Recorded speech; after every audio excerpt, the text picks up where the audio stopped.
Canary rockfish were overfished in the year 2000, but by 2017 they've recovered.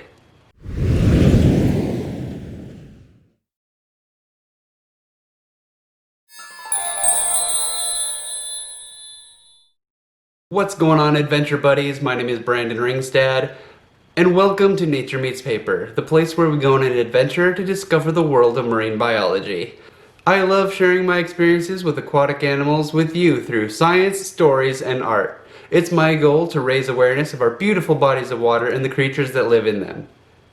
I also want this to be a safe place for anyone to broaden their horizons and go on an adventure. Today we will be discovering the canary rockfish.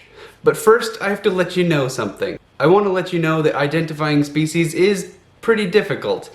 I wrote a whole script thinking that this was a yellow eye rockfish. I kept looking at my reference photo that I took and the pictures that were online, and something just didn't quite add up. And so I did a little more research and I actually found out that this is a canary rockfish. So I just wanted to show you that science is messy. We don't always get it right. A lot of times people just only show you the right way, and that can be intimidating. So I want to let you know that we do make mistakes. Are you ready? Let's dive in. Sebastes pinniger are known as canary rockfish. And no, they don't sing like canaries. That's a good question though. Where can we find canary rockfish? They are a marine fish found along the East Pacific Ocean. They range from Baja, California to the Shelikof Strait in Alaska. Their highest population density is off the central coast of Oregon. Now that we have a range for the canary rockfish, let's discover its preferred habitat. As juveniles, they are pelagic, meaning swimming in the open water column. Then they go deeper with age. The deepest recorded canary rockfish was 828 meters or 2,716 feet deep. Wow, this fish must have been lost. They average between 90 and 270 meters or 295 and 855 feet. You probably won't see one of these in the wild unless you are fishing for them. They love schooling in small groups near rocky terrain or high relief zones in high current. These fish don't have a specific location that they stay in. They just wander around finding places that they like. In a study, a canary rockfish was tracked over 700 kilometers in 4 years. So what are we looking for when identifying the canary rockfish? Now, this can be tricky. I know this all too well. I got it mixed up with the yellow eye rockfish. A canary rockfish has a typical rockfish body: tapered snout, big eyes, spines all over the gill cover, big ray fins, and dorsal spines. What makes it a canary rockfish is its coloration and size. There are specifics to identification too, but these are hard to do quickly. They require counting the number of spines in different places and making measurements. And if you're just going to be identifying from sight, you don't have time to be measuring the fish. Canary rockfish are red-orange to bright orange to yellow. They lose their red pigment as they age. This bright coloration is modeled on a base of gray or light pink. Their lateral line, which is their movement and pressure sensory organs that runs along the side of the fish, is lined with a light cream or gray stripe. They also have 3 stripes along both sides of their face. The first one runs through the eye, then the others run lower. They have orange fins and sometimes dark patches on their dorsal fins. This was the thing that tipped me off that this fish was different than a yellow eye. Now, yellow eye have dark fins and canary have orange fins. It is like one big game of spot the difference. Okay, so we have physical features. What else can we learn? How large do these fish grow? The largest canary rockfish was measured at 76 centimeters or 2 feet 5.9 inches. Or that is 7.6 canaries tall, using 3.9 inches for an average canary. I did math for a joke. And that is a great sized fish. Canary rockfish are slow-growing fish. They reach sexual maturity at 14 inches long or 5 to 6 years. Rockfish usually live a long time. On average, a canary rockfish can live up until it's 84 years old. This is old, but I found out that the yellow eye can live up to 115 or more. Whoa.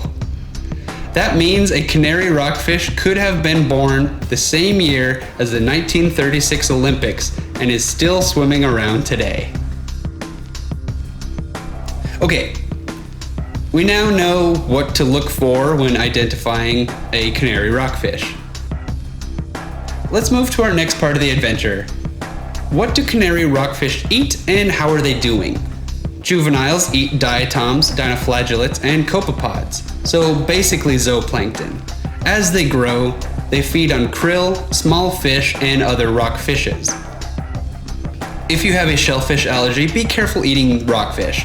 They eat a lot of krill, which are tiny shellfish. So how are the canary rockfish doing? The IUCN Red List has them listed as not evaluated. In Washington state, they were considered overfished in the year 2000. But as of 2017, they are no longer overfished. It took 17 years to recover from overfishing.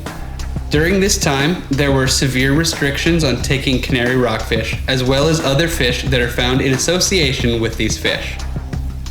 Now they are regulated heavily, but the fishery is open again. Washington and California have a commercial fishery for this fish, and they are captured for public aquariums. That brings us to our final segment of the adventure, my personal story with the canary rockfish. It was last year at the Point Defiance Zoo and Aquarium. It was in the rockfish tank. I loved how this fish was bright orange. It demanded attention. I love that about fish. They come in all shapes and colors. I really like the bright and interesting fish. Well, that's actually not totally true. I love all kinds of fish. But I was watching this one hover in its tank. This tank was huge. Floor to ceiling glass wall. The back wall was covered in rocks and pylons. Seaweed was flowing from the current in the circulation system. Light was filtering down in lazy waves. It was so easy to grab good photos of fish that hover in place. Since they aren't moving fast, it means that they are photogenic. That is a nice pace considering some fish zoom all over the place. I take enough time to take in everything that the fish is doing after I take a photo. It helps me remember that spot in time. It becomes a loop that I can look back on for these episodes. It means I need to remember everything about the photo that I took. It is a fun mental game that I play. Sometimes I need to remember a feeling for up to a year. I also look at the world in a way that breaks it into a system for painting. How does the light play? What colors do I use? What will my composition look like? These are all games that I play when coming up with ideas for paintings. It also means that I need to take the time to observe and just absorb my surroundings. We live in a digital age where distractions are everywhere.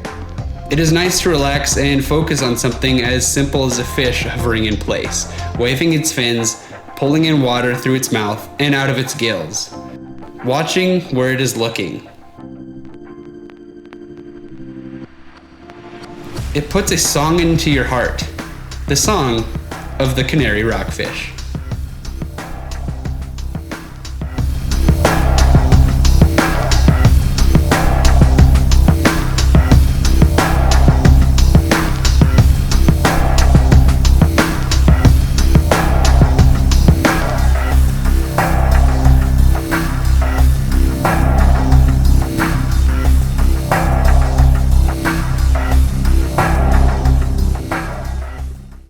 There we have it. This painting is finished and I hope you had fun along the way. Please stick around so that you can hear about this month's charity opportunity. This month I am partnering up with Leonhardt, so I want you to go support him.